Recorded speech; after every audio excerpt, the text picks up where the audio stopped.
It is Thursday, February 16th, back in the saddle. We got things to talk about. Ford's planning to be more efficient. Tesla's fighting the union thing. Chargers are going to be everywhere. And we got a lot of input from out there in the world coming in today.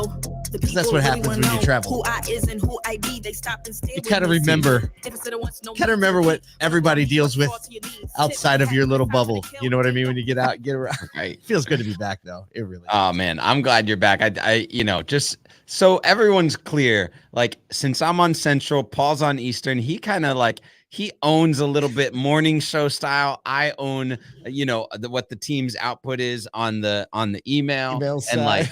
This morning I was just like, oh, I feel so good. He logs in and sees that the show's being built. Oh, yeah, here we go. Yeah, I know. Hey, there's nothing better than knowing you work with such a great team that are just so focused and on mission that you can take a few days off and focus on your family. And I really was able to detach because you all and the team just are holding it down in the Soto community, the people that contribute and the people that are part of it. It's really an awesome feeling of gratitude to be able to check out. I checked out. I did because I checked out. And I haven't been on social media. And when the Eagles lost, I checked out doubly. I was like, I'm not. Yeah, you were like, now I'm definitely out. No Instagramming from me. Yeah, I didn't look at a dang thing, but it was good. It was good. And like you were saying, it's a good reminder for everybody. That's what makes healthy lives. You know what I mean? Yeah. Being able to detach for a minute, come back fresh. A lot's going on, but at the same time, not a lot's going on. I know. In the automotive world, you realize this sucker just keeps going. It keeps going. Like it continues to move. And I think that's any business that kind of thinks about it daily and not at minimum, quarterly or yearly, as far as there's just growth. There's growth to be had. Think about how your employees, we talked about the guy that I met at NADA that was like, maybe I do need to let a service advisor take a couple weeks off to go travel Europe because I'd rather have this person for 10 years than have to go train someone else. And so let's look at the 10-year plan. Exactly. Any business can look at employees' time off and care for their livelihood, their families as a valuable part of their work life. I will say, so we went to Orlando and we went to several Disney parks. And, always, you can't go to Disney, not just be impressed with the efficiency of an organization. It's just staggering. Staggering. Just they do that. Oh, that's why they do that. Oh, they solve this problem that way. Oh, it's staggering. But one thing stuck out to me quite a bit.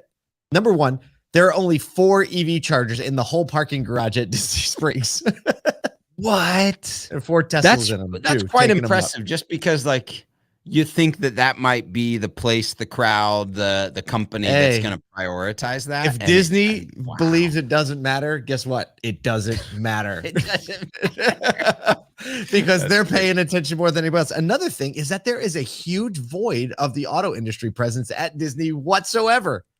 Just from an advertising or engagement perspective. Anything, no activations, no advertisements. You think it is that is ripe, especially with all the EV stuff. That is ripe, and there's nothing there.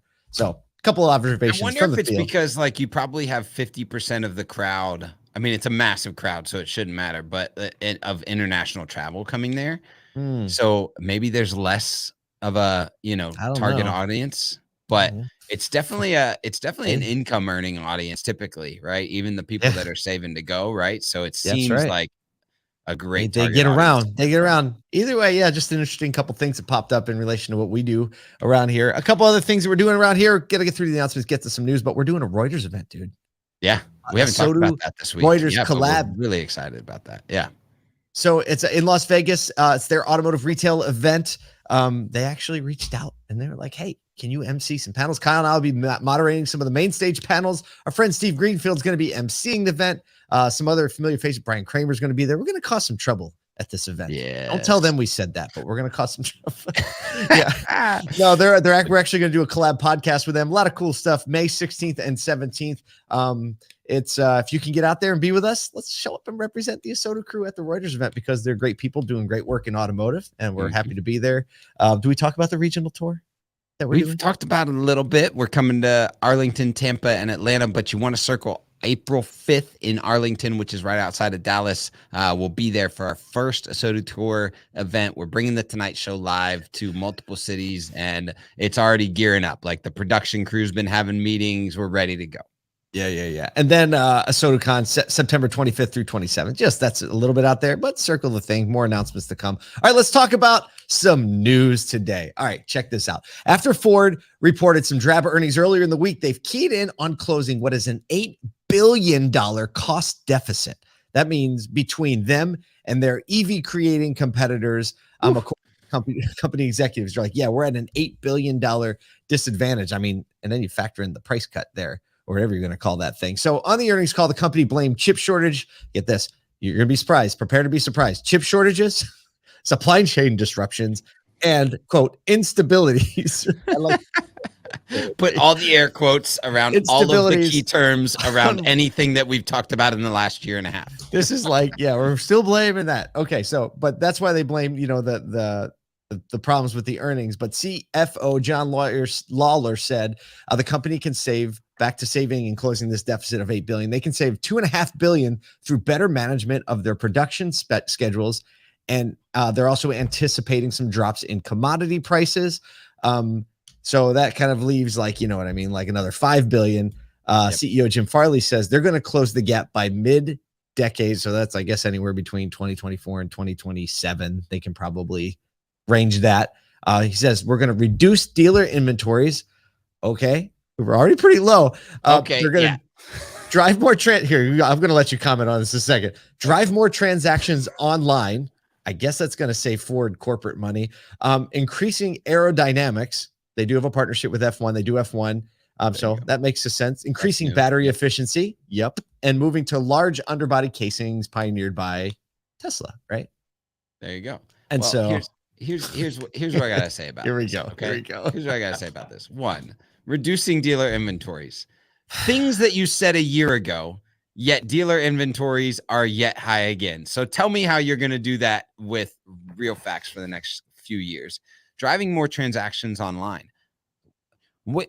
Has anybody asked the consumer at the OEM level what they actually want without a leading question? Absolutely not.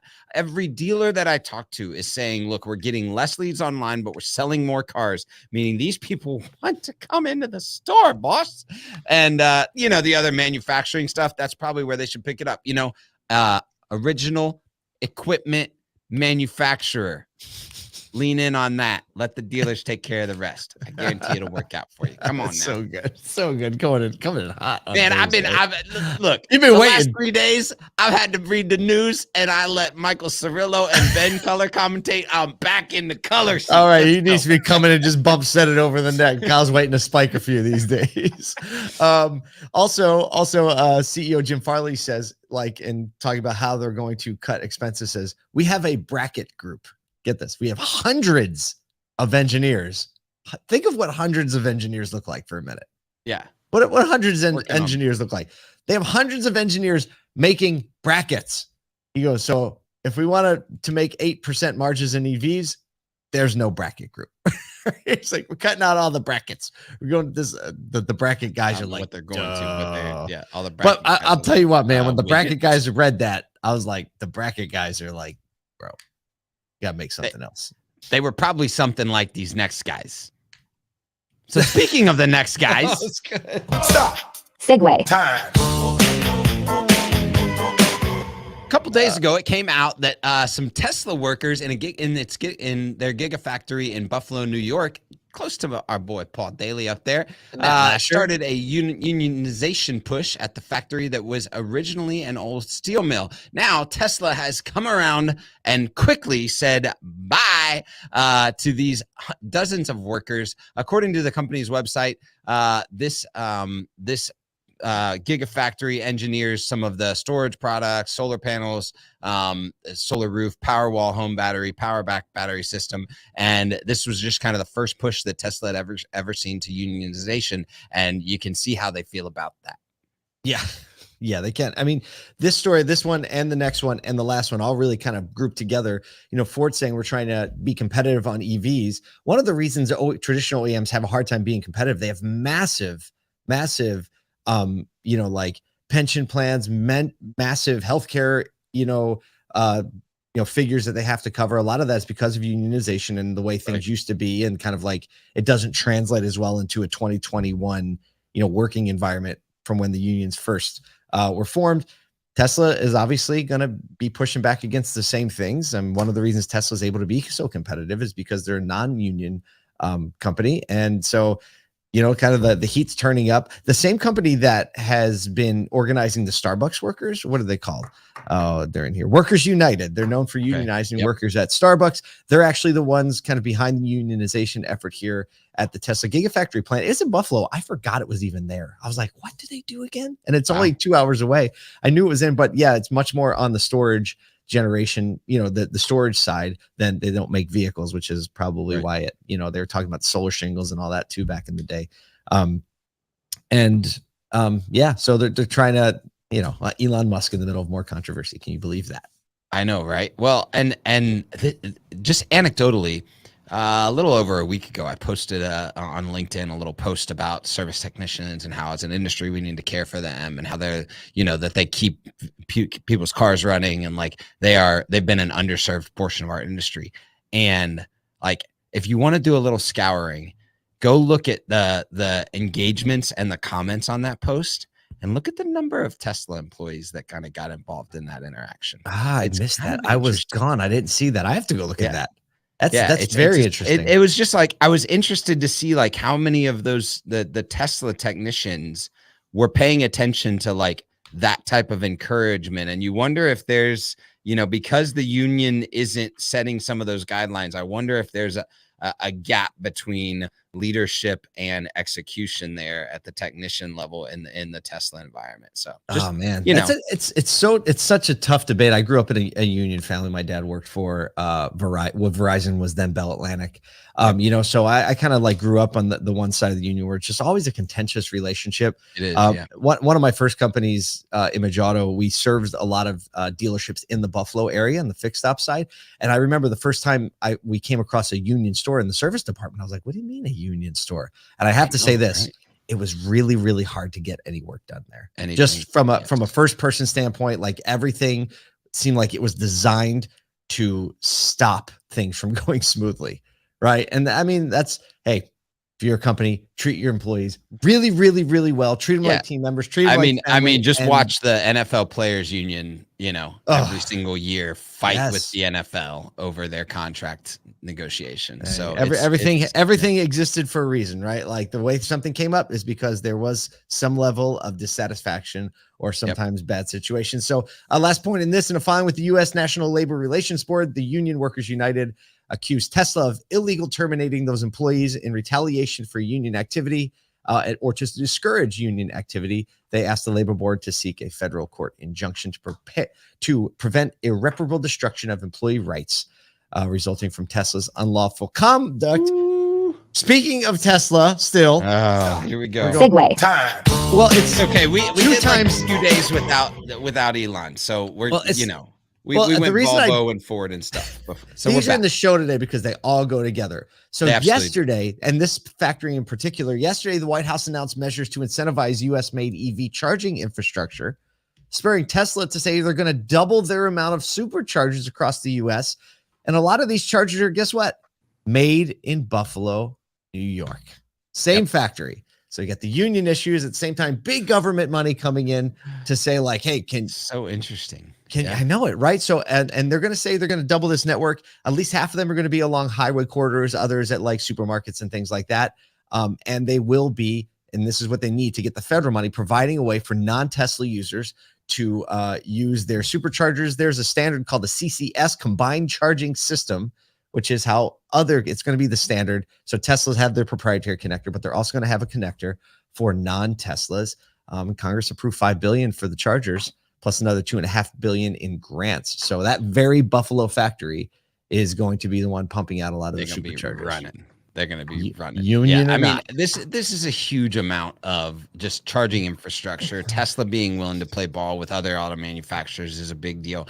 I was curious, and just because we've talked about, how the White House has been working on trying to get these 500,000 chargers across the U.S., just looking at the number of gas stations in the U.S., I just did a quick search, and so I don't know exactly whether this is valid or not, but it looks like there's around 145,000 fueling stations across the U.S. Let's just take an average and say that there's 10 gas pumps at every single station. That's 1.4 million gas stations. That's probably a little bit low because like you got Buc-ee's out there with about 833 gas pumps. But you know, it's like just over the time we know that this is only going to cover a portion of everything that needs to be done. But I think it's a good move in the right direction, and hopefully others like Tesla in the public sector or in the private sector can continue to, you know, push the boundaries of what they're doing from a production scale. No doubt. I will say anecdotally as well, as in my travels and going around, like, you know, the middle of Florida and Orlando, every time I saw an EV charger, it was pretty much full. Empty. Oh, full? No, Really? No. Wow. They were full. And I was like, I saw all kinds of stuff plugged in. I was like, Chrysler minivan. I was like, what's that? That's actually plugged in. Oh, they have an EV.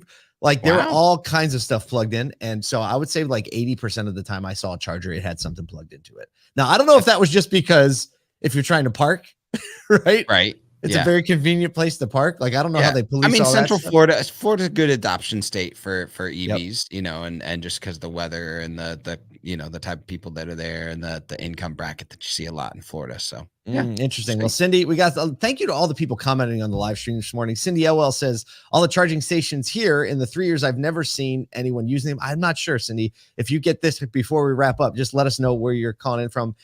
Ellie Lane, thank you so much for just dropping in some comments. Brian Ortega, as usual. Nathaniel Greklick, thank you so much for everybody hanging out to the this show. morning. We're just hanging out. We're having a good old time on a Thursday, because it's Thursday. It's a good day to have a good time, right? Because we're in the automotive industry. We get to serve people, and whatever they do in the government and EV chargers, guess what?